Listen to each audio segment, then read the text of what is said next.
Assalamualaikum warahmatullahi wabarakatuh. Assalamualaikum warahmatullahi wabarakatuh. Alhamdulillahi rabbil alamin. Alhamdulillahilladzi anzala sakinah fi qulubil mu'minin liyajdadu imanan ma'a imanihim. Allahumma salli ala sayyidina Muhammadin wa ala alihi wa ashabihi ajma'in. Semoga Allah yang benar-benar maha dekat, maha menyaksikan, maha menggenggam rezeki seluruh makhluk-makhluk ciptaannya, yang menguasai lalu lintas rezeki. Dia yang menciptakan, dia yang memberi, mencukupi, kadang ditahan, kadang diambil, dan semua itu pasti ada kebaikan bagi orang yang beriman. Sahabat-sahabat sekalian, bab rezeki ini adalah bab yang bagus sekali kita pahami, karena ini bagian dari keseharian kita ya. Perkara rezeki sendiri tidak ada yang perlu kita curigai, karena kita semua diciptakan sudah lengkap dengan rezekinya ya. Wa ma min dabatin fil ard illa 'ala Allahi rizquha. Tidak ada satupun makhluk melata yang Allah ciptakan kecuali sudah Allah jamin rezekinya. Jadi rezeki itu bukan sesuatu yang harus kita pikirkan siang malam. Yang harus kita pikirkan adalah pencipta, pembagi rezekinya ya. Karena kita mau mikir rezeki siang malam juga, kalau Allah tidak membuka ya tidak ada yang datang ya. Seperti yang sering diungkapkan, bahwa dalam urusan rezeki ini yang paling penting adalah berkahnya ya, kebaikan yang banyak. Jadi bukan ada tiadanya rezeki, tetapi berkah atau tidaknya. Ini yang paling penting kita pikirkan. Kita tidak boleh ada keraguan sedikit pun di hati kita tentang jaminan dari Allah ini, bahwa kita diciptakan sudah lengkap dengan rezekinya.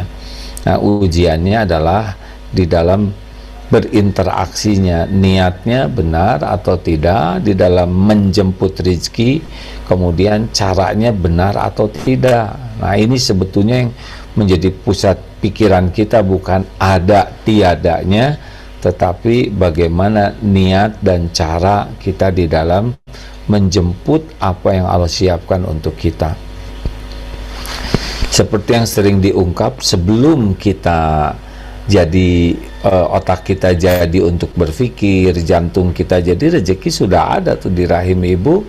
Bagaimana mungkin kita jadi janin kalau tidak ada rezekinya ya. Jauh sebelum otak ini bisa berpikir, tubuh ini bisa bergerak, masih sel dengan sel itu pasti ada rezekinya. Karena kalau sel tanpa rezekinya dia tidak akan bisa berkembang ya.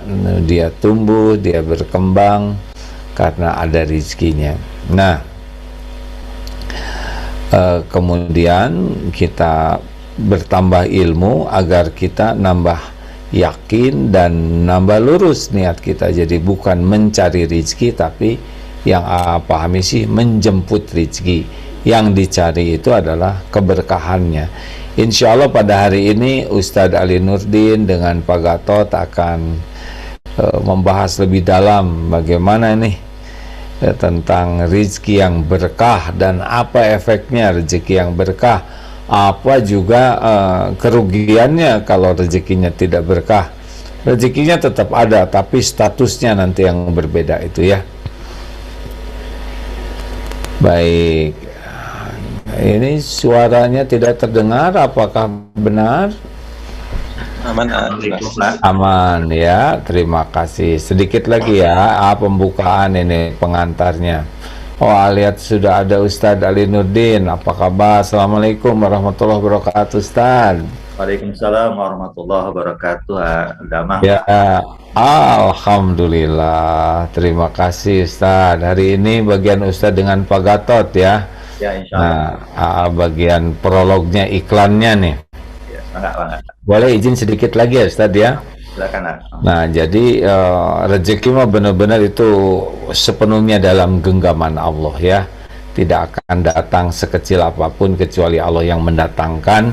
Tidak ada yang bisa menyempitkan rezeki ya selain Allah juga, dan pasti ada hikmahnya. Tidak ada yang bisa mengambil rezeki kecuali dengan izin Allah.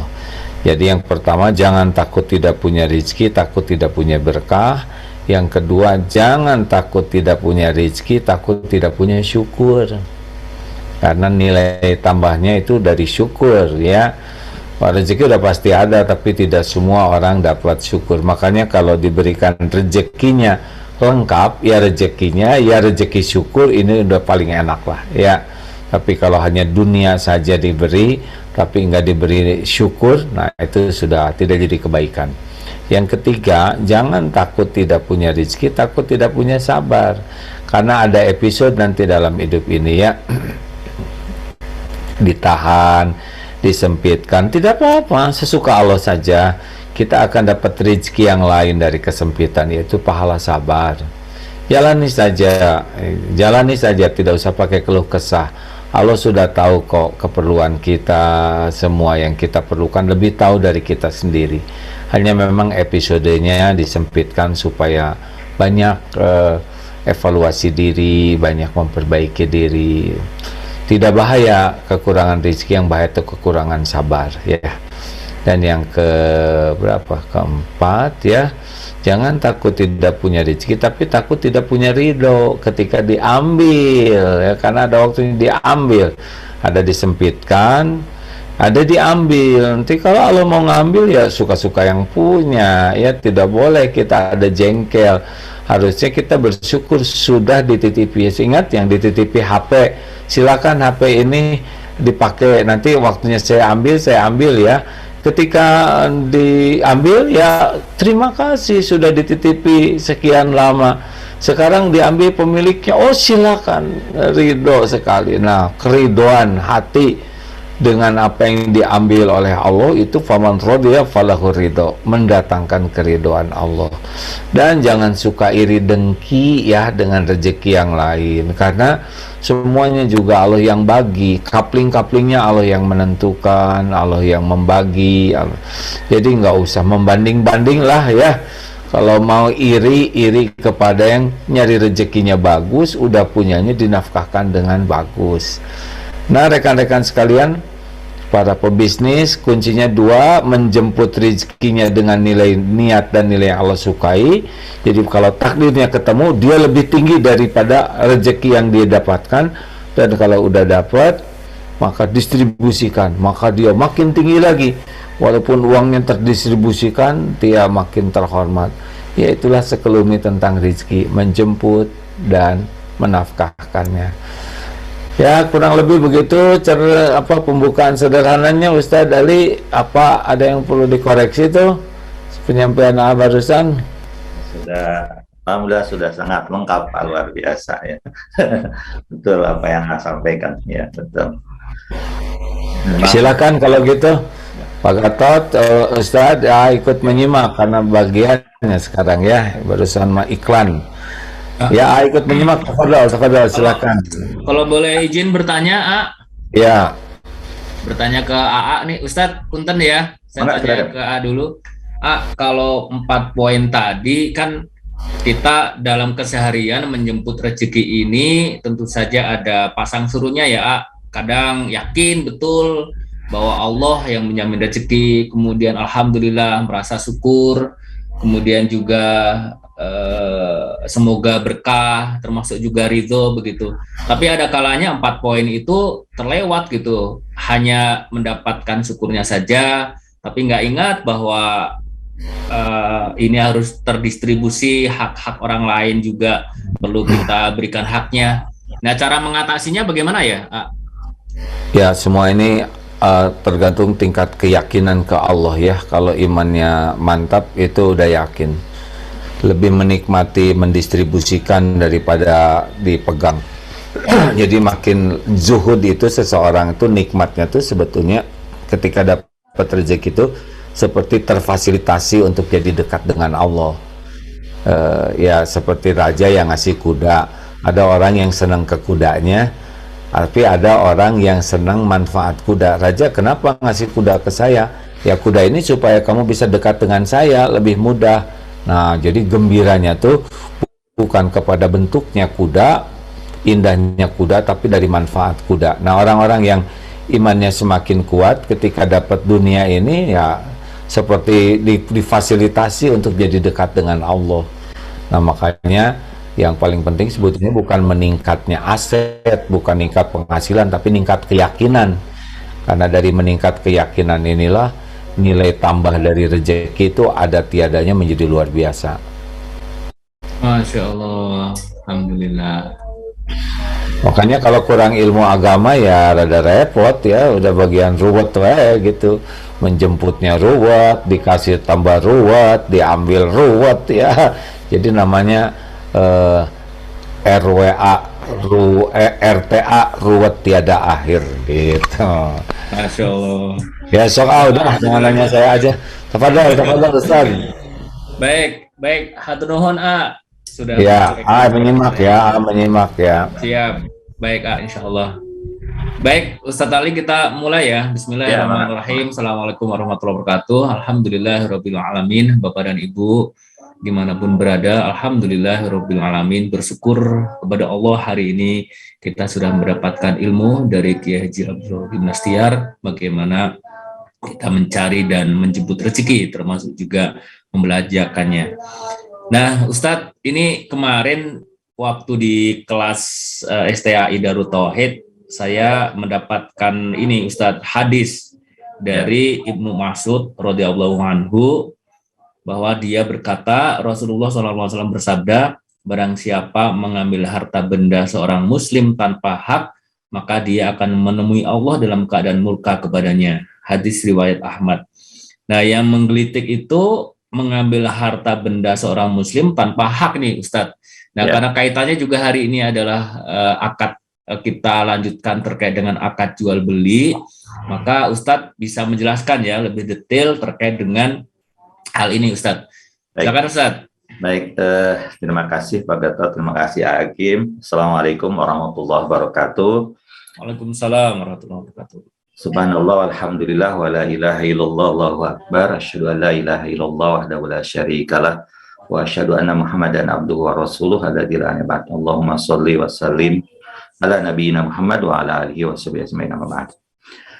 Bapak Ibu semuanya, terkait melanjutkan yang tadi sampaikan ya, kita lebih spesifik berkait dengan transaksi yang berkah ya, jual beli yang berkah ya. Tadi secara umum berkait dengan rezeki yang berkah. Yang pertama yang harus kita pahami berdasarkan firman Allah Subhanahu wa taala adalah wa akharuna yadribuna fil ardi yabtaguna min fadlillah wa akharuna yuqatiluna fi sabilillah. Allah memberikan kehormatan, kata para ahli mufassir, kepada para pebisnis, bahwa para pebisnis itu levelnya sama dengan orang yang berperang di jalan Allah, Pak Gatot ya. Tapi dengan syarat yabtaguna min fadlillah, berharap karunia dari Allah. Berarti luruskan niat ya, gitu ya, bahwa dalam berbisnis ini bukan semata-mata mencari keuntungan kan gitu. Tadi asran, kalau keuntungan hanya menjadi pikiran, jadi nambah aset, bisa jadi nambah masalah begitu. Maka bicaranya adalah bicara bagaimana bisnis itu harus menjadi jalan lebih dekat dengan Allah, kan begitu. Bukan berarti tidak boleh mencari keuntungan dalam Islam. Bahkan para ulama sepakat di dalam Islam itu keuntungan itu al-gunmi bil-gurmi, al-gunmu bil-gurmi. Keuntungan itu tergantung resikonya gitu. Semakin resikonya gede, keuntungannya juga biasanya keuntungan gede, resiko juga gede, begitu kan gitu. Jadi tidak ada batasan gitu ya berapa besar. Tetapi ada satu petunjuk dari Rasulullah SAW yang harus menjadi panduan kita, yaitu apa? Seorang Muslim itu samhan idashtara, samhan idabta. Jadi samhan idashtara, samhan idaba. Jadi toleran ketika menjual dan toleran ketika membeli. Toleran itu artinya kalau menjual tidak terlalu mengejar-ngejar keuntungan yang besar, tapi kemanfaatan dari barang yang dia jual. Nah ini penting ya gitu. Ketika orang bisa memanfaatkan barang yang dia jual, bagi dia sudah menjadi kebahagiaan. Walaupun misalkan keuntungannya nggak terlalu besar ya, begitu ya. Tapi dia berharap mudah-mudahan ketika orang tersebut memanfaatkan barang yang dia jual untuk kemaslahatan hidupnya, dia merasa bersyukur gitu ya. Gitu. Contoh lah, mohon maaf nih, kalau jualan mukena ya, Pak Gatot ya, atau jualan sarung gitu, atau baju koko kan, itu seringkali kan dalam benak umat itu kan digunakan untuk ibadah gitu ya, betul tidak? Ya udah gitu ya, nggak terlalu besar lah keuntungannya untuk pakaian jualan ibadah mah, yang penting bermanfaat begitu. Nah itu kenapa? Karena tadi ya dagu min fadlillah, dari awal berharap karunia dari Allah. Sebab apa? Kalau berharap karunia dari Allah, berarti apa? Berarti nanti Allah akan ganti dengan lebih besar gitu. Karena fadlullah itu sesuatu yang dilakukan oleh kita itu sedikit, tapi Allah ngasih kepada kita banyak gitu. Jadi tidak harus berpikir bahwa rizki kita itu hanya dari bisnis yang kita jalankan kan gitu ya. Allah bisa mendatangkan rizki dari mana saja begitu. Maka yang pertama tadi luruskannya begitu ya. Harusnya karena Allah bisnis juga, supaya menjadi levelnya sama seperti orang yang berjihad di jalan Allah Subhanahu wa taala begitu. Yang kedua adalah transaksinya harus transaksi yang dibenarkan. Kita kemarin bulan lalu sudah membahas yang tidak boleh, ya maisir, ya goror, ya riba, ya kemudian istiqlal gitu ya. Transaksi jual beli barang yang diharamkan gitu kan, itu kan tidak boleh ya. Nah, yang kita tambah sekarang itu nggak boleh menjual barang-barang yang secara agama diharamkan begitu, walaupun boleh jadi mendatangkan keuntungan yang sangat besar. Nah, tapi kalau itu barang yang diharamkan, naudzubillah min dzalikan gitu ya, orang karena melihat jualan sabu itu lebih untung daripada jualan bubur gitu ya, sambil jualan bubur jualan sabu kan gitu. Nah itu kan nggak boleh, karena tidak akan mendatangkan keberkahan. Sesuatu yang haram itu tidak akan mendatangkan keberkahan begitu ya. Pasti ya begitu, pasti akan mendatangkan kemadharatan begitu ya. Tidak ada ceritanya orang yang mendapatkan rezekinya dengan cara yang haram, dia mendapatkan keberkahan dalam hidupnya. Mungkin iya hartanya banyak, mungkin iya asetnya nambah, tapi ketenangan, tadi katakan keyakinan dalam hatinya tidak akan pernah ada. Hilang itu semuanya, dicabut oleh Allah Subhanahu wa taala. Bahkan boleh lebih dahsyat dari itu, boleh jadi nauzubillah min dzalik, berbagai macam penyakit mungkin ya, bisa saja itu terjadi begitu ya, itu sebagai apa, balasan atas apa yang dilakukan. Makanya tidak boleh begitu melakukan transaksi yang diharamkan ya begitu. Termasuk juga tidak boleh di dalam Al-Quran Allah mengingatkan wailul lil mutaffifin. Nah yang tadi Pak Gatot sampaikan, mengambil yang bukan haknya termasuk adalah wailul lil mutaffifin, atau artinya apa? Mengurangi timbangan ya begitu ya. Mengurangi timbangan itu maknanya bisa sangat luas zaman sekarang begitu. Kalau zaman dulu mengurangi timbangan ya, atau zaman sekarang juga masih ada orang yang dia jual bahasanya 1 kilogram tapi dikurangi berapa, hanya 99 9,9, misalkan hanya 990 gram, tapi ini diniatin gitu, 10 gram itu diniatin, itu dosa itu. Tapi kalau tidak diniatin, mungkin karena, mohon maaf, kalau jualan minyak zaman dulu kan di liter ya Pak Gatot ya, terkadang harus disimpan lama gitu kan, sama orang kata biar apa, biar tuus kata orang Sunda itu, biar semuanya jatuh gitu. Nah itu, nah gitu ya gitu. Itu kan nggak diniatin, kalau kurang dikit, betul, itu nggak jadi masalah insya Allah. Tapi kalau sengaja begitu dengan cepat gitu supaya dia dapat keuntungan sisa, itu haram. Itu namanya tatop tuh. Artinya apa? Mengurangi timbangan, mengambil hak orang lain. Hukumnya adalah haram, begitu ya itu. Hukumnya adalah haram, pasti akan menjadi wabal, menjadi kebinasan, kerugian bagi orang yang melakukannya. Kan kata Allah, wailul lil mutaffifin, neraka wel, kecelakaan, kebinasaan, begitu ya, bagi orang yang suka melakukan transaksi yang demikian. Makanya tidak boleh melakukan transaksi yang diharamkan dan mentransaksikan yang haram, gitu kan gitu ya. Jadi transaksi yang diharamkan tidak boleh, begitu ya, dan mentransaksikan yang haram walaupun caranya benar juga tidak boleh, begitu ya. Barang-barang diharamkan, jualan khamar ya begitu ya, itu tidak boleh, haram hukumnya begitu dalam beberapa, walaupun nanti kita akan mendapati beberapa yang diperdebatkan, diperbedakan, diperselisihkan lah ya, misalkan.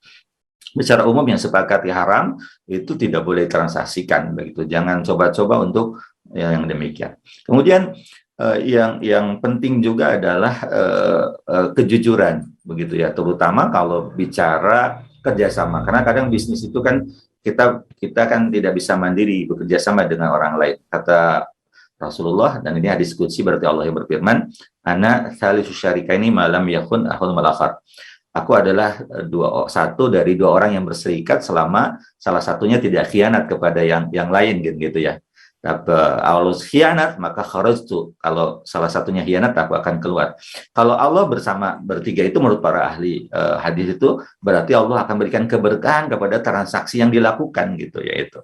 Makanya jangan pernah khianat ketika misalkan melakukan sebuah kerjasama. Sebagai sebuah contoh, dan ini ngambil hak sebagaimana tadi yang hadisnya disampaikan oleh Pak Gatot tadi, misalkan kalau kerjasama itu misalkan mudharabah kan kita sudah bahas dulu ya, misalkan dia berkhianat dengan apa, menambahkan misalkan, padahal beli bensin itu bensin pertalite gitu ya, harganya agak murah atau premium, tapi dicantumkannya pakai apa, pakai Pertamax misalkan gitu ya. Ada selisih ya, selisihnya cuma mungkin 500 atau 700, tapi kan kalau terakumulasi dalam beberapa tahun mungkin lebih gede gitu ya itu.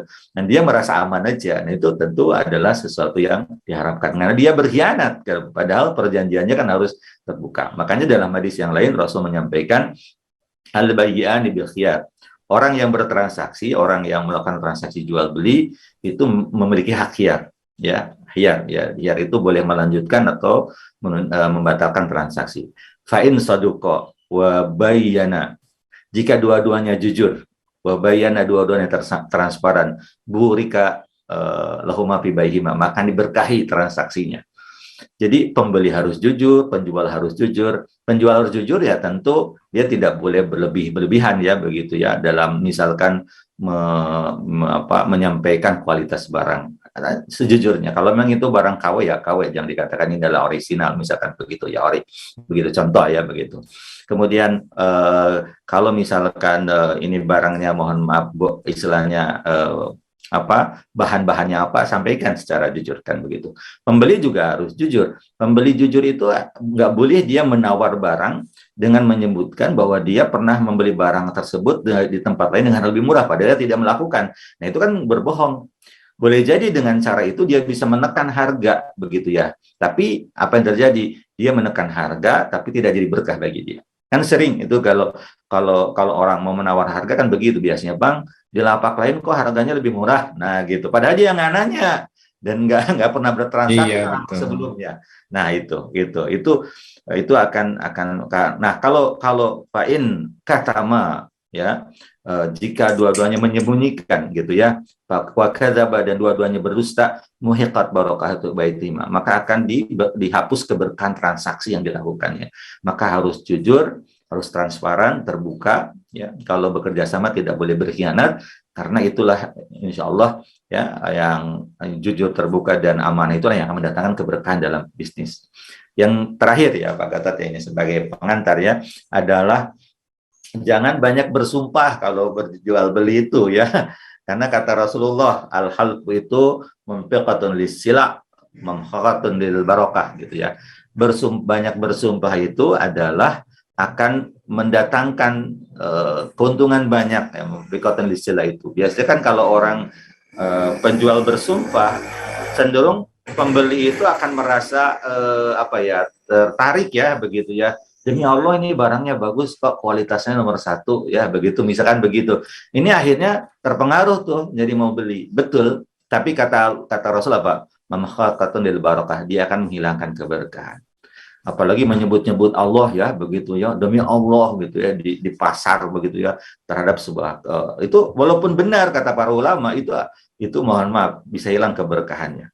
Karena kalau sumpah itu untuk sesuatu yang harusnya bernilai ya begitu, sesuatunya untuk sesuatu yang kalau kaitan hidup dan mati baru bersumpah demi Allah. Kalau hanya nyari keuntungan cuma 1.000, cuma 100.000, sejuta, itu nggak, bahkan semiliar pun nggak perlu nyebut-nyebut wallahi demi Allah bahwa barang ini, nah nggak boleh begitu ya.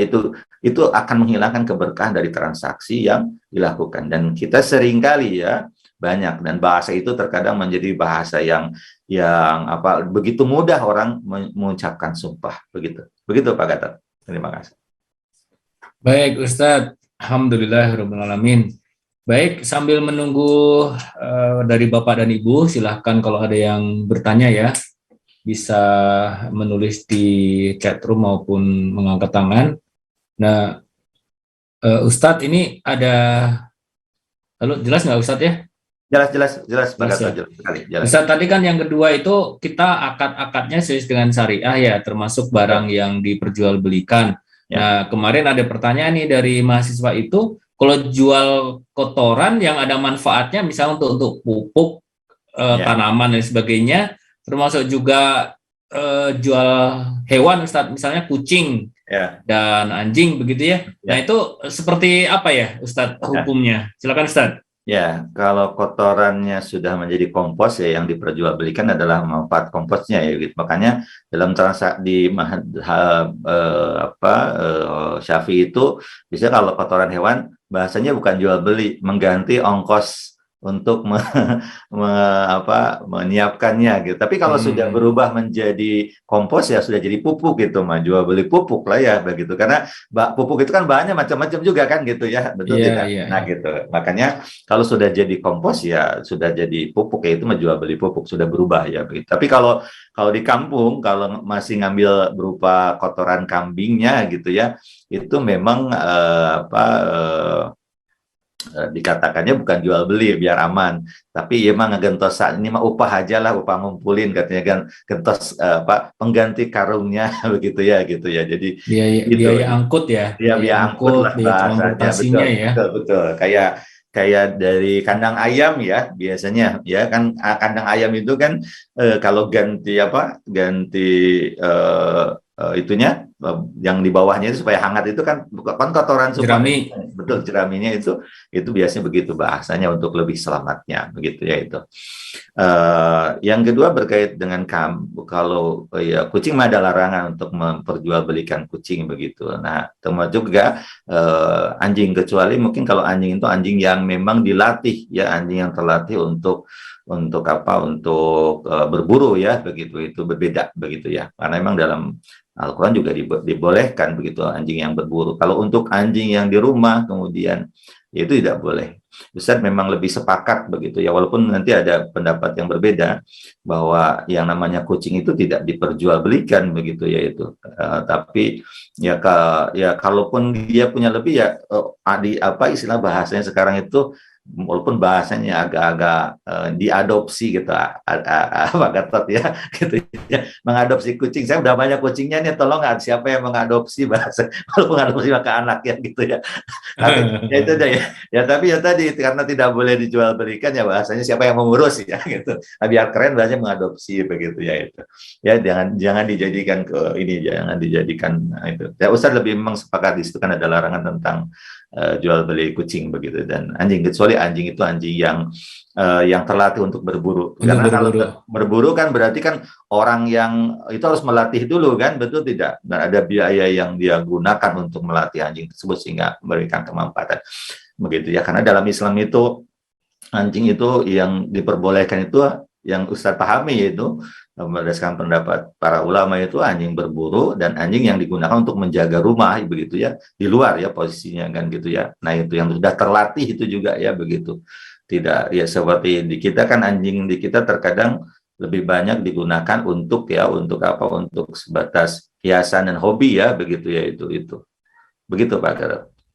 Baik, jadi kalau kita jual beli kucing itu akadnya mengganti biaya itu ya, biaya peliharaan mungkin ya, peliharaan. Kalau itu ya mengganti itunya, jadi bukan mentransaksikan harga kucingnya sebenarnya. Kalaupun mau seperti urutnya seperti tadi berkaitan dengan dengan kayak kotoran lah di madhab Syafi'i itu, karena tidak boleh yang najis itu diperjualbelikan, maka bahasanya adalah mengganti ongkos begitu ya, karena tentu untuk menyiapkan itu ada biaya begitu.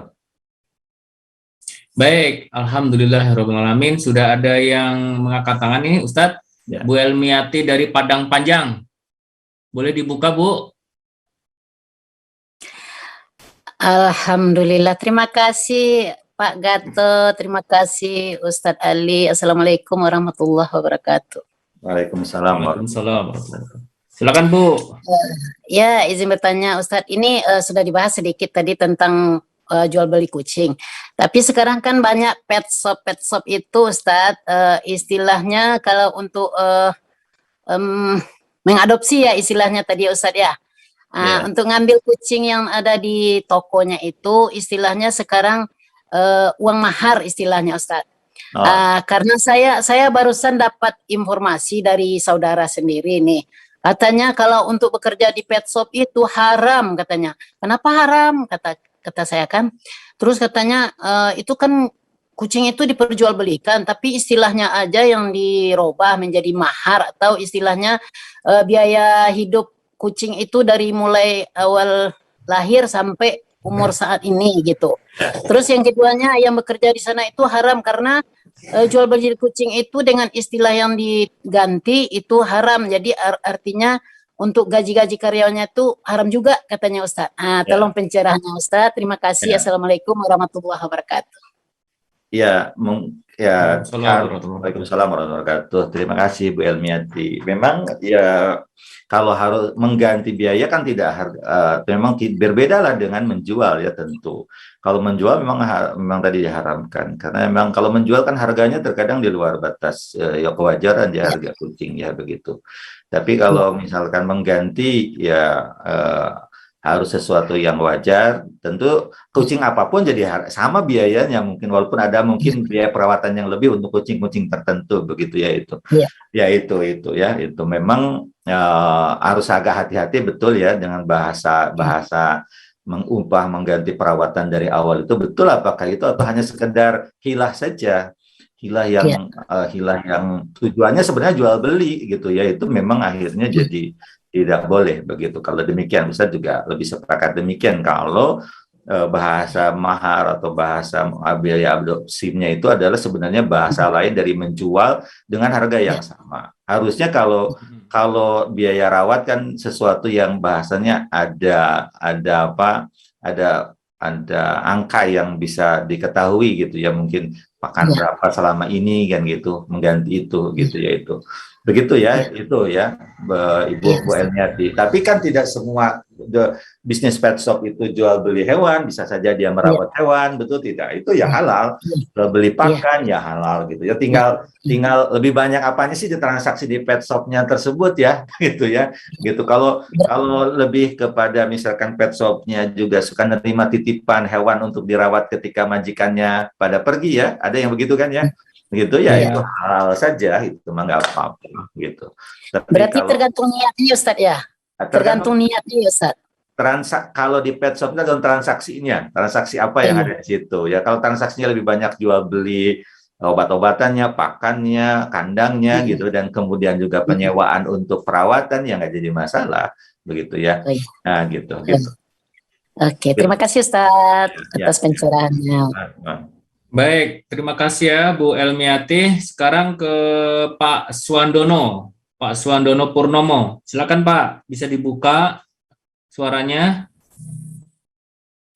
Nah, sudah Pak, silakan Pak. Terima kasih Pak Gatot. Assalamualaikum warahmatullahi wabarakatuh. Ustadz Ali Nurdin. Waalaikumsalam warahmatullahi wabarakatuh. Ini Ustadz, ini mungkin transaksi yang atau akad yang sering terjadi sehari-hari. Yang umum bahkan sering kita dengar gitu, apalagi kalau di pasar ini kan sering ada transaksi tawar-menawar lah. Nah, setelah tawar-menawar ada kesepakatan harga. Kemudian kita bertransaksi lah, ambil barang, misalkan beli buah lah contohnya. Ambil barang, nah seringkali kan begitu udah ditimbang, udah selesai, begitu mau bayar suka tambahin dong. Gitu. Padahal katakanlah tadinya udah disepakati 1 kilo harganya 23.000. Nah ini kadang udah selesai, udah tinggal bayar, tambahin dong. Akhirnya 1 kilo udah di plastik, minta dua biji lagi, cemplungin ke dalam plastik. Atau yang tadinya udah 23.000, ya udah lempengin 20.000. Akhirnya berubah dari akad awal. Atau kadang juga sering malah yang lebih dahsyat lagi udah ditambahin, minta dilempengin juga lagi. Nah ini jadi status barang yang dibeli ini apa jadinya haram kah karena beda dengan akad di awal atau gimana Ustadz jadinya ya? Dan apakah bisa jadi berkah untuk orang yang beli seperti itu? Itu aja Ya. Ustaz, terima kasih. Assalamualaikum warahmatullahi wabarakatuh. Baik, terima kasih Pak Suwandono.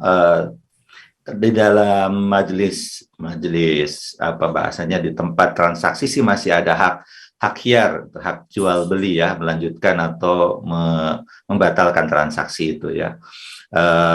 Tapi ketika sudah disepakati harusnya ya selesai di situ ya, begitu ya, tidak boleh minta diskon atau diskon apapun harusnya diminta sebelum terjadi transaksi, begitu ya itu.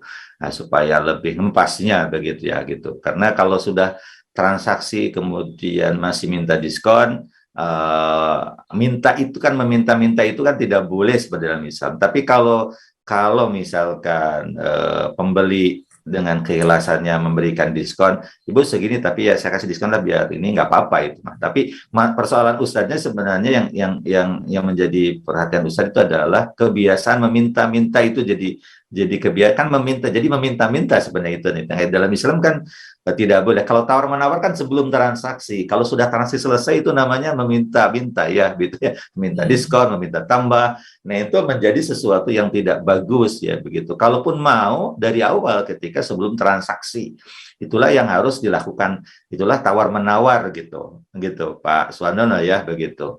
Nah, apakah itu menjadi keberkahan?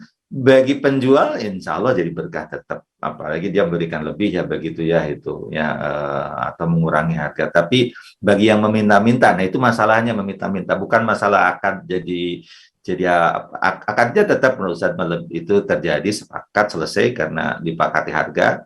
Nah, permintaan itu kan baru permintaan, hanya saja proses meminta-minta itu. Nah, itulah yang tidak boleh dalam Islam gitu ya itu ya gitu. Karena itu mah jadi kebiasaan terkadang ya, kalau meminta sekali-kali tidak bisa, sekali-kali ya namanya orang minta tolong boleh, minta bantuan boleh, minta diskon ya sekali-kali dong diskon. Kalau ini enggak setiap transaksi suka begitu, itu jadi meminta-minta gitu bahasa kitanya ya, begitu. Dan Rasul sangat tanda kutip tidak membolehkan. Kalaupun mau meminta tawar menawar gitu ya, musawamah itu ya memang bisnis demikian, silahkan gitu Pak Suwandono ya, begitu. Jadi Ustaz lebih menyorotinya ke meminta-mintanya. Kalau ke akadnya ya tetap terjadi selesai boleh, karena bisa saja kan yang namanya pedagang menolak ya, betul, menolak ya, enggak Bu, enggak bisa gitu, karena itu udah harga paling murah. Dan memang betul ya, harga paling murah yang diberikan, jadi saya tidak nambah, ya udah ya begitu. Konsekuensinya ya, orang itu bisa beli lagi atau tidak kan gitu, itu aja kan gitu. Tapi masalahnya bagi orang yang suka meminta-minta setelah akan disepakati, nah itu yang jadi masalahnya gitu. Begitu Pak Suwandono ya, begitu yang Ustaz amatinya begitu. Jadi kebiasaan setiap dia beli selalu meminta. Padahal kalaupun mau meminta itu musawamah gitu berkait dengan harga atau minta bonus, nanti dari awal sudah disampaikan, yaitu itu kan bagian dari musawamah, proses tawar menawar begitu ya itu. Bolehlah saya beli sekian tapi nanti ditambahin lah ya. Nah, itu bagian proses musawamah merusak itu mah. Dan musawamah dalam Islam dalam transaksi jual beli diperbolehkan. Tapi ketika selesai kemudian disepakati, kemudian dia masih meminta-minta apa gitu ya. Nah, khawatirnya termasuk yang dilarang karena meminta-minta itu bukan sesuatu yang baik ya, begitu ya. Begitu ya itu mungkin begitu Pak Suwandono kalau yang dipahami oleh Ustaz ya, mohon maaf tidak. Maaf Ustadz, berarti dari yang diminta tadi, kelebihan yang dia minta itu jadi keberkahannya gimana tuh? Nggak ada berkah dong ya berarti? Kalau penjual sih jadi berkah juga, kalau penjual maka ngasih bonus itu ya. Bang Afran untuk pembeli maksudnya si pembeli. Iya bisa saja, betul. Bisa saja jadi tidak berkah karena tadi dia meminta-minta tadi gitu kan itu. Jadi kebiasaan dia kalau setiap transaksi ujungnya meminta lagi.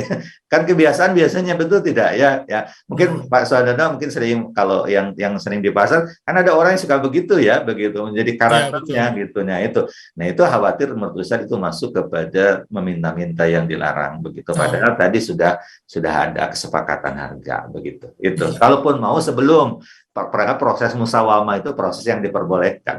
Tawar menawar itu kan proses yang diperbolehkan. Kalaupun mau nanti saya beli 10 kilo tapi tambahin ya, nah gitu kan, itu kan proses tawar menawar ya, betul tidak? sebelumnya, ya itu boleh-boleh aja kali. Oh ya, nanti Bu, saya harga sekian, Ibu kan nanti saya kayak tambahin. Nah, itu kan dalam proses tawar-menawar. Nah, itu boleh aja. Tapi ketika prosesnya sudah terjadi, sudah selesai, ketika mau tambahin dong, nah gitu. Nah, itu menjadi sesuatu yang sesuatu yang khawatirnya ya Ustadz, itu termasuk kepada nanti yang termasuk orang-orang yang suka meminta-minta. Khawatirnya begitu. Walaupun meminta-mintanya di sini agak-agak agak-agak tanda kutip keren gitu ya, karena kan terkait dengan transaksi sebelumnya, tapi ya intinya meminta-minta kan sama gitu kan gitu ya, walaupun tadi ada proses jual beli dulu kan gitu.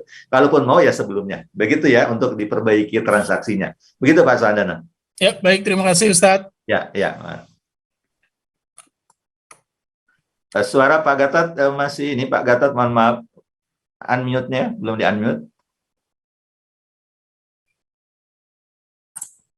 Oh ya, sudah bisa, alhamdulillah. Tadi saya sinyalnya jelek jadi terlempar, tapi udah Ya, alhamdulillah udah betul. bisa masuk lagi. Baik Ustadz, ini ada pertanyaan, saya baca dulu di chatroom dulu ya Ustadz ya. Ya, enggak, silakan. Nah, yang tanya Ustadz, kalau penjual sendiri yang melempengi harga menjadi lebih rendah dari harga akad karena tidak ada kembalian, apakah boleh? Jadi misalnya penjualnya itu melempengi harga itu apa ya? Ini bahasa Sunda ya? Mengasih diskon biasa. Oh, beri diskon. Ya, jadi silakan Ustadz. Ya, menyambung dari Pak Suandono tadi, silakan. Ya, kalau melempengkan, meluruskan, jadi merata. Misalkan harusnya 10.500 jadi 10.000 aja Bu gitu. Nah, gitu ya, begitu ya. Ya boleh jadi sedekah Bu, insya Allah itu menjadi berkah ya. Gitu, ngasih diskon setelah transaksi ya, bagi penjual sih insya Allah jadi keberkahan. Samhan ida ba'a itu deh. Berarti toleran ketika menjual begitu ya, itu sesuatu yang bagus begitu ya. Tapi kalau misalkan Bu, ini karena nggak ada kembalian jadi 11.000 aja ya naikin, nggak boleh itu mah ya, berarti dolim dia ngambil hak orang lain ya gitu ya. Padahal disepakati harganya 10.500 nih ya begitu, nggak ada kembalian 500 ya. Kalaupun nggak ada maka harus minta izin Bu, gimana kalau yang sisanya saya ganti dengan bawang aja misalnya, atau dengan apa gitu ya, sebagai kompensasi harga yang dia tidak ada uang receh untuk mengembalikan. Tapi biasanya sih kalau melempengkan dari bahasa Sunda itu tuh ya, melempengkan, jadi harga itu jadi lebih murah dikit gitu dari yang disepakati, itu memang dari lebih murah biasanya kepada penjual, itu diperbolehkan insya Allah. Itulah jadi keberkahan ya, karena memberikan diskon ya begitu. Ya boleh itu mah, nggak apa-apa gitu ya. Walaupun di awal sudah ada kesepakatan, karena itu mah ya tanazul bahasanya ya. Kalau dalam fikih tanazul itu berarti menurunkan haknya, yang seharusnya dia dapat 10.500, nggak apa-apa dah 10.000 gitu. Ya boleh aja, nggak apa-apa insya Allah. Baik Ustadz, ini dari IG AA ya, dari Instagram AA, dari Bu Rosita Yuliani. Ya. Assalamualaikum warahmatullahi wabarakatuh. Ustadz, mau nanya, jika kita melakukan jual beli, lalu harganya kita naikkan atau kita markup, nanti keuntungan tersebut untuk makan-makan bersama, apakah hal itu diperbolehkan? Tergantung markup-nya bagaimana nih. Kalau menjual sebenarnya kan memarkup harga. Yang namanya menjual kan itu ada keuntungan yang kelebihan ya. Betul. Tapi kalau markup harga, kemudian di kantor itu, misalkan contoh, jadi karyawan memarkup harga, padahal harganya misalkan anggaplah itu harganya 6.500.000, kemudian minta ke penjual tulis saja 7 juta, bisa 6,5 juta ya, 7.500.000-nya untuk digunakan makan-makan, itu jadi haram itu mah. Ya, karena itu tadi mengambil yang bukan hak Pak Gatot, seperti Pak Adis yang tadi disampaikan oleh Pak Gatot tadi. Kan harusnya kantor dapatnya 6,5 juta ya, betul tidak? Iya, betul. Itu. Tapi dia markup jadi 7 juta, yang 500.000-nya untuk makan-makan gitu ya, di jalan gitu ya. Ya, kalaupun mau makan-makan itu mah harus anggaran yang lain gitu. Anggarannya benar. Tidak boleh, ya tidak boleh memarkup harga. Begitu ya, tidak boleh memarkup harga. Ya sampaikan saja, ini beli 6,5 juta, kemudian kami makan-makan 300.000 gitu kan gitu. Nah ini kembaliannya begitu 200.000 ketika dimodalinya 7 juta begitu ya. Ya tidak boleh langsung ditulis 7 juta, 500.000-nya dibuat makan-makan, dan itu berarti sama dengan tadi ya, itu mengambil yang bukan haknya begitu. Begitu. Ya. Baik, sekarang ke Bu Rahmi. Silakan Bu Rahmi, boleh dibuka mood-nya? suaranya? Ya, sudah Bu, silakan Bu. Ya, terima kasih. Assalamualaikum warahmatullahi wabarakatuh, Ustadz. Ya. Waalaikumsalam warahmatullahi wabarakatuh. Waalaikumsalam. Silakan Bu. Ya, baik. Terima kasih. Ini berkaitan dengan pembelinya, Ustadz. Ya. Kalau misalnya kita membeli, kemudian misal kita beli roti harganya 9.000, tapi ternyata si penjualnya itu kita kasih uang 10.000, tapi dia tidak punya kembaliannya 1.000. Ya. Nah, si pembelinya ini bilang, udah Pak, 1.000-nya untuk Bapak aja, misalnya gitu Pak. Ya. Misalnya gitu, Ustadz. Itu gimana Ustadz? Dan itu apakah jatuhnya infak atau sedekah atau apa gitu ya? Ya. Nah, kemudian, aduh saya lupa satu lagi. Ya itu deh, itu dulu. Ya, satu dulu deh ya Bu ya, satu dulu.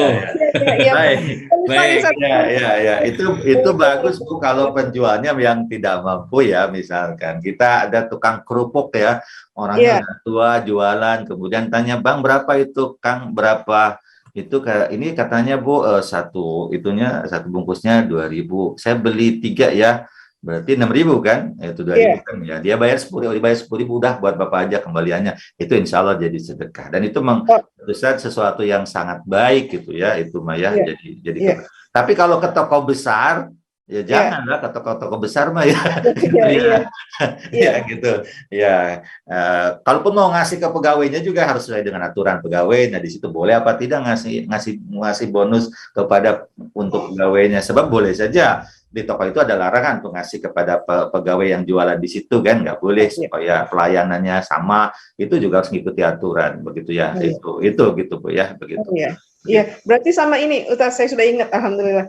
Sama kayak untuk jasa kurir, kan kadang-kadang kalau kita beli barang COD gitu kan, nah itu suka kelebihan, maksudnya harga yang di lapaknya itu kan kadang-kadang angka-angkanya itu ganjil-ganjil gitu kan, Ustaz. Kita juga mau lempengin gitu, tapi sisanya itu untuk lebihnya itu untuk kurirnya gitu. Ya tadi kata Ustadz itu sebenarnya harus tergantung di perusahaannya, tapi kalau nggak salah banyak kurir yang membolehkan kalau hanya sekitar untuk melempengkan itu, karena kan tidak sekitar 1.000 atau 2.000. Betul. Karena mereka juga kadang nggak bawa receh kan gitu ya, nggak bawa uang gitu ya, biasanya kurir. Tapi aturannya itu tidak boleh diterima oleh dia, tapi dikumpulkan nanti diinikan gitu ya, digunakan untuk bersama-sama. Nah, itu tergantung kurirnya. Makanya Ustadz juga harus melihat bagaimana aturan kurir di kurir, peraturan bagi kurirnya. Terkadang memang ada yang tidak membolehkan. Kalau tidak membolehkan ya karena tidak ada sama sekali, ya mungkin ya daripada susah nggak apa-apa lah Pak. Nanti tolong sedekahin aja ke yang lain gitu kan, gitu ya. Gitu aja ya gitu ya. Kalau aturan kurirnya nggak boleh di situ misalkan gitu gitu. Tapi kita niatnya untuk si kurirnya Pak. Maksudnya nanti ya. Kalau untuk si kurir tadi kata Ustadz juga itu kaitannya dengan aturan di perusahaan tersebut. Karena boleh jadi ketika ngasih bonus ke kurir itu dia jadi mohon maaf kalau ke ibu karena sudah tahu suka ngasih dia langsung cepet-cepet datang gitu ya. Padahal harusnya ibu nomor terakhir gitu ya kalau lihat jalur gitu kan. Hanya gara-gara suka ngasih gede, ibu yang dikejar pertama. Nah itu yang jadi tidak boleh. Kan gitu ya itu. Jadi membuat orang jadi tidak bisa berlaku adil begitu dalam posisi itu gitu ya itu. Makanya memang itu harus tahu lah ya Kak. Makanya kan kayak di bandara itu atau di bandara itu kan ada tulisan no typing.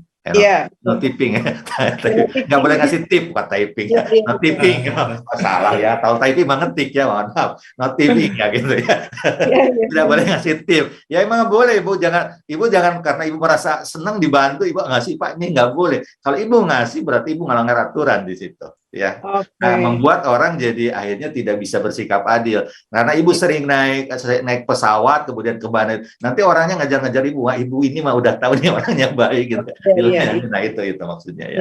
Siap. Ya. Baik, makasih. Terima kasih banyak Ustadz. Jadi nggak apa-apa ya Ustadz. Nggak apa-apa ya kalau yang tidak ada ya mau tidak mau, tapi udah sedekahin aja lah kemana aja lah gitu. Kalau kecuali kalau aturan ibu sampaikan gini aja. Kalau di kantor Akang diperbolehkan untuk menerima ya buat kamu, tapi kalau tidak boleh sedekahkan aja lah ke tempat yang lain gitu aja. Gitu. Jadi ada omongan dulu gitu ya. Betul mohon supaya aman lah gitu. Iya. Siap, makasih Ustadz. Sama-sama Bu. Baik, terima kasih ya Bu. Ustadz kita lanjutkan ya. Ini ke Dokter Hewan Fisya Kinanti. Ini kalau nggak salah istri sahabat saya nih. Boleh Bu? dibuka, Bu Dokter. Ya, Assalamualaikum warahmatullahi wabarakatuh. Waalaikumsalam warahmatullahi wabarakatuh. Silakan. Ini Pak Ustadz, saya pernah nanya juga ke Ustadz Mulyadi ya, cuman pas Ya. mengenai ini jual beli untuk pakan yang isinya, pakannya memang khusus buat hewan gitu, Ya. tapi isinya itu ada babinya gitu. Oh ya. Terus tapi kata Ustadz Mulyadi waktu itu nggak apa-apa. Cuman pas saya lihat lagi baca di hadis Bukhari waktu itu yang mengatakan bahwa dilarang untuk menjual beli bangkai terus babi dan lain sebagainya, walaupun itu hadisnya hadis Bukhari kalau nggak salah. Di sana itu di hadisnya itu walaupun untuk menempelkan apa itu lem untuk di perahu gitu loh. Iya. Saya juga lupa hadisnya seperti itu gitu. Ya, betul. Itu gimana betul. Ustadz? Ya, betul. Memang biasanya dulu minyak bangkai itu kan biasanya ada minyaknya, Bu ya. Minyaknya digunakan untuk apa? Itu kan memang dilarang. Ustaz lebih sepakat memang ya tidak boleh lah, Bu ya. Apapun yang terkait dengan yang satu yang diharamkan, transaksi barang-barang yang diharamkan ya tidak boleh begitu itu ya begitu. Karena ya apa istilahnya tadi sesuatu yang haram ya udah kita kan cari keberkahan lah gitu ya itu. Iya. Termasuk mohon maaf bukan saja itu Bu, mohon maaf terkadang Ustaz sering kalau ke warung atau ke ibu bapak mohon maaf nih kalau mau nerima barang cari label halalnya kata Ustaz gitu. Ya kenapa Ustaz cari keberkahan?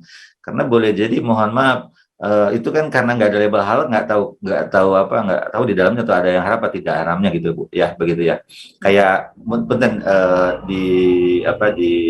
di permen itu kan yang agak lembut-lembut gitu ya kayak marshmallow gitu kan seringkali nggak ada label halalnya. Ustaz agak curiga nih mungkin bahannya ada bahan-bahan dari gelatin gitu ya dari babi wallahu a'lam bishawab gitu karena nggak ada label halalnya. Maka saya katakan, udahlah kalau apapun sekarang mah jual itu yang ada label halalnya gitu. Sering kalau ke warung-warung itu. Jadi kalau ada distributor ngasih barang, cek kehalalan barang yang dijual gitu ya. Itu ada label halalnya nggak? Kalau nggak ada, tolak gitu. Nah gitu, begitu Bu. Makanya Ustaz juga sepakat sebenarnya bahwa ketika misalkan memperjualbelikan sesuatu yang haram ya sudah haram ya udah nggak boleh. Misalkan ada kandungan babinya di situ, walaupun untuk pakan ternak ya karena bangkai itu kan tidak boleh diperjualbelikan begitu kan gitu tidak gitu ya itu begitu Bu.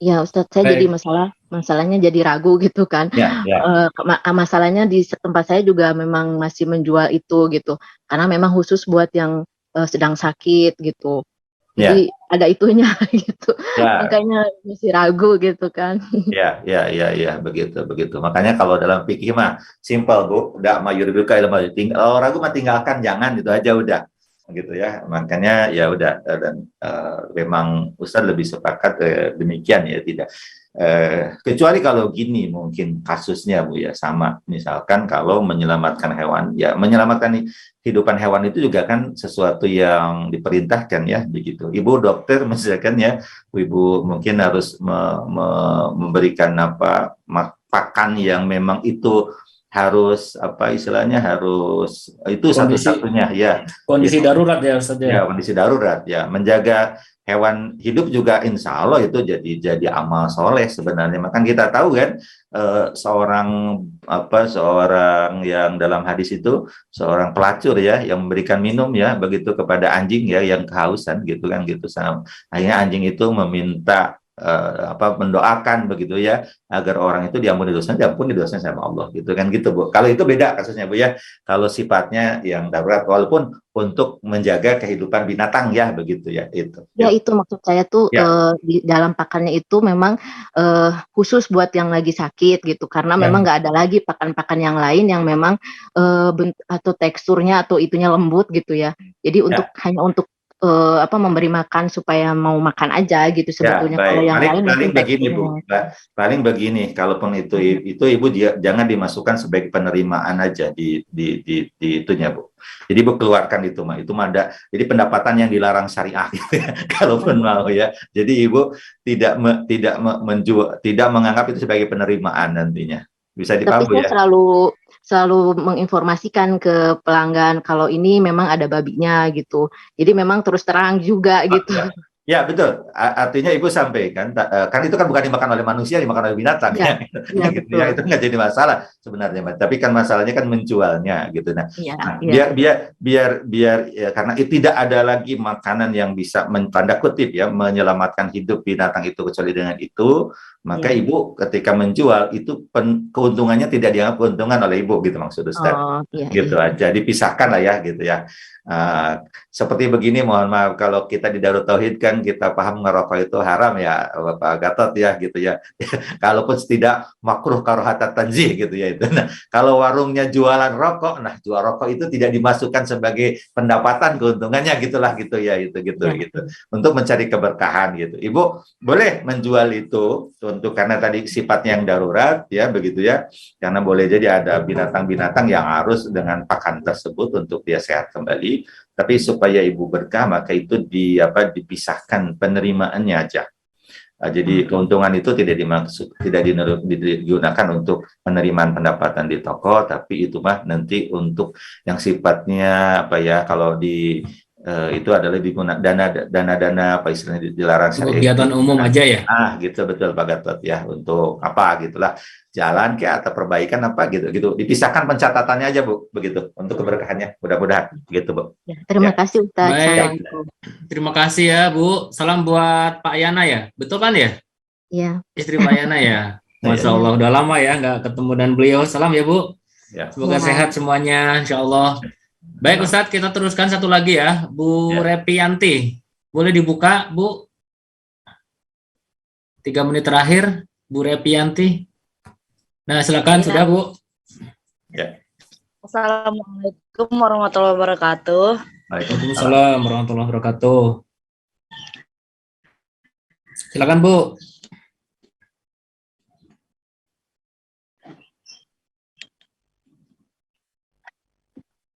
Halo Bu. Sebagai penjual online itu kan kebanyakan ada sistem PO ya Pak. Ya. Sistem PO, jadi barang itu belum ada. Misalkan ready-nya 1 bulan kemudian. Nah, itu saya tidak pernah menetapkan untuk DP di awal ya. Tapi karena semakin hari semakin banyak setelah barang ready, jadi customer itu malah nggak tanggung jawab gitu Pak. Jadi kabur gitu. Nah, setelah kejadian itu, jadi saya menetapkan untuk sistem DP dulu Pak. Gimana itu hukumnya ya? Boleh apa enggak? Ya, uang muka dalam itu diperbolehkan Bu ya. Diperbolehkan untuk menjadi dasar agar orang tersebut memang berniat baik. Dan ketika terjadi pembatalan memang itu menjadi milik dari penjual Bu. Ya, begitu. Karena mengganti biaya yang harus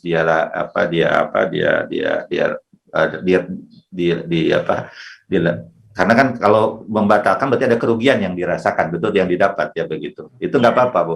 Nah akadnya akan istisna sebenarnya itu purchasing order itu akadnya istisna, artinya barangnya dibikinkan dulu nanti ada uang muka begitu ya. Nah uang muka itu dibutuhkan untuk memastikan bahwa pembeli itu betul-betul ingin membayar begitu, ingin membeli barang itu. Sebab kalau tanpa itu memang betul resikonya lebih banyak di penjual nanti ketika barangnya dibikin ternyata dibatalkan, akhirnya rugi ya, begitu rugi karena belum tentu nanti dijual dengan harga yang memang mendapatkan keuntungan yang pas atau bisa balik modal misalkan gitu, karena nanti jualnya dijual yang penting terjual gitu ya bahkan di luar harga produksi kan gitu ya, jadi kerugian. Maka diperbolehkan sebenarnya akad istisna itu membayarkan ada DP. Bahkan kalau sebagian ulama itu berpendapat istisna pun seperti salam gitu. Mazhab Abu Hanifah saja yang berbeda ya. Artinya apa? Harus dibayar full di awal kalau purchasing order itu gitu ya, itu artinya harus dibayar semuanya baru dibikinkan supaya nanti tidak ada kesempatan orang membatalkan akad gitu. Tapi kalau menurut mazhab Abu Hanifah itu karena kata beliau beda antara istisna dan salam. Nah bedanya kalau salam memang dibayar di awal full karena transaksi jual beli untuk sesuatu yang sifatnya dihasilkan oleh alam biasanya begitu ya, walaupun bisa dikembangkan. Tapi kalau yang dibuat oleh kita, makanya bahasnya istisna, dibuat. Nah itu, makanya itu mah boleh dibayar di awal, boleh di tengah, boleh di akhir. Tapi untuk menjaga agar transaksinya itu betul-betul diperhatikan juga oleh pembeli, dan kalaupun ada pembatalan nanti kita sebagai penjual tidak rugi secara ini, maka boleh ada uang DP ya, begitu. Oh ya, terima kasih. Ya, Baik, ya. Bu, terima kasih. Ya. Ustadz Ali, tidak terasa nih, sudah 1 jam, jam 6. Alhamdulillahirrahmanirrahim. Bapak dan Ibu, terima kasih jazakumullah khair yang sudah bergabung di acara MG pagi ini. Dan Ustadz, kita harus akhiri nih. Ya, ya betul. Baik, alhamdulillah. Kita akhiri dengan baca alhamdulillah bersama. Alhamdulillahirabbil alamin. Doa akhir majelis, subhanakallahumma wa bihamdika asyhadu an la ilaha illa anta astaghfiruka wa atubu ilaik. Assalamualaikum warahmatullahi wabarakatuh, sahabat-sahabat. Saya sekarang sedang berada di pesantren Darut Tauhid Serua, Ciputat, Tangerang Selatan. Tampak di belakang saya ada progres pembangunan Masjid Al-Hadi di Serua, Tangerang Selatan. Alhamdulillah progresnya sudah mencapai 58%. Kita lihat di sini, insya Allah ini nanti akan dibangun 3,5 lantai ya, 3,5 lantai. Jadi di sini lantai yang paling itu mezanin. Di sini di bawah ada ruang pertemuan, di atas untuk ruang ibadahnya. Nanti jadi dari asrama santri bisa langsung menuju ke masjid. Mohon doanya sahabat-sahabat semua untuk proses pembangunan masjid ini, mudah-mudahan diberikan kemudahan dan dilancarkan. Dan sekarang progres sedang pemasangan bata-bata untuk di sampingnya, dan begitu juga sedang proses instalasi udara untuk AC dan kipas angin. Mungkin Bapak Ibu yang ingin berdonasi untuk support.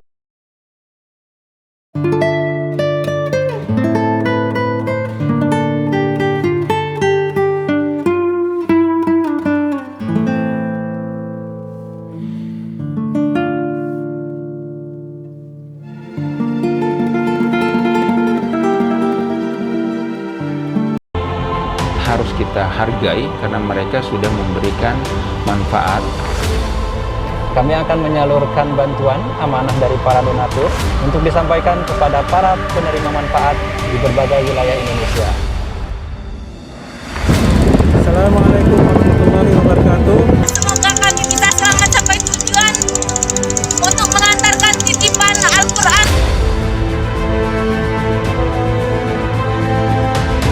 وسوف هذه البسمة تنتشر إلى أهالي هؤلاء الأولاد.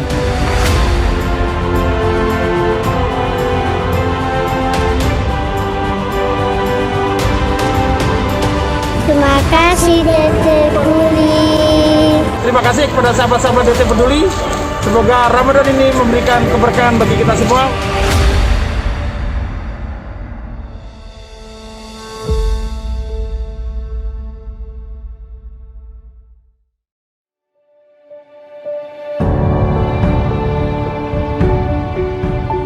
Saudaraku sekalian, ini adalah kawasan Eko Pesantren 2 di daerah Parompong. Masya Allah, luasnya 4,6 hektar, dan di sini akan segera dibangun masjid dan pesantren. Islam sangat serius untuk menjaga kelestarian alam, rahmatan lil alamin, dan mudah-mudahan menjadi ladang amal bagi siapapun yang memang merindukan membangun masjid, membangun lembaga pendidikan. Inilah kesempatan untuk beramal. Saya sangat senang sekali di daerah saya akan dibangun pembangunan masjid sama pesantren. Semoga pembangunan di sini lancar dan diberkahi sama Allah.